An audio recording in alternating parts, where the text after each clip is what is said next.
प्रभु यीशु मसीह तीसरे दिन मुर्दों में से जी उठे, उसके बाइबल के आधार पर मैं आपको 10 प्रमाण या 10 सबूत मैं आपको बताऊंगी।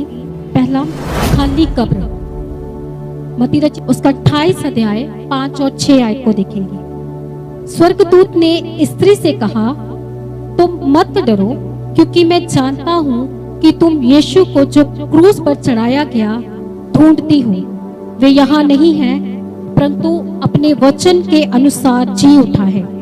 आओ ये स्थान देखो, यहाँ प्रभु पड़ा था। इसका मीनिंग क्या है? खाली कब्र ये साबित करती है कि यीशु सच में जी उठे हैं। खाली कब्र ये साबित करती है कि यीशु मसीह सच में जी उठे हैं। ये कोई कल्पना नहीं, बल्कि एक वास्तविक घटना है। डर के बीच भी परमेश्वर हमें सच्चाई दिखाता है, क्योंकि जो डर है उसके बीच में भी परमेश्वर अपनी सच्चाई हमें दिखाता है। ये पहला पॉइंट था, पहला सबूत था उसका, खाली कब्र।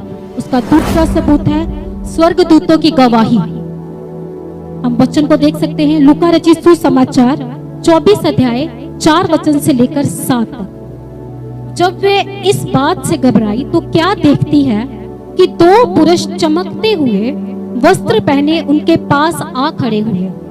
जब वे डर के मारे भूमि के और मुंह किए हुए थे, तो उन्होंने उनसे कहा, तुम जीवित को मरे हुओं में से क्यों ढूंढती हो? वे यहाँ नहीं है, परंतु जी उठा है। स्मरण करो कि उसने तुमसे गलील में रहते हुए क्या कहा था कि अवश्य है कि मनुष्य का पुत्र पापियों के हाथ में पकड़वाया जाए और क्रूस पर चढ़ाया जाए और तीसरे दिन जी उठे। इसका अर्थ है स्वर्गदूतों ने पुष्टि की कि यीशु जीवित है। जो यीशु ने पहले कहा था वही पूरा हुआ। परमेश्वर का हर वायदा सच्चा और पूरा होने वाला है, क्योंकि यीशु ने कहा था, मैं मारा जाऊंगा, गाड़ा जाऊंगा और तीसरे दिन मुर्दों में से जी उठा। तो वो अपने वचन के अनुसार मारा गया, गाड़ा गया और तीसरे दिन मुर्दों में से जी उठा। उसका वायदा सच्चा है और उसका वायदा हमेशा हमारी जिंदगियों में हार आमीन में पूरा होता है। हमने 2 प्रमाण को देखे और तीसरा सबूत है मरियम मगदलीनी को दर्शन। इसके हम आयत देखेंगे, यूहन्ना रचित सुसमाचार 20 अध्याय 14 आयत से लेकर 16 तक। ये कहकर वे पीछे फिर कर यीशु को खड़े देखा, परंतु ना पहचाना कि ये यीशु है।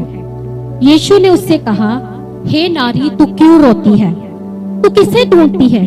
उसने माली समझकर उससे कहा, हे स्वामी, यदि तू उसे उठा ले गया है तो मुझे बता कि तूने उसे कहाँ रखा है और मैं उसे ले जाऊंगी। यीशु ने उससे कहा,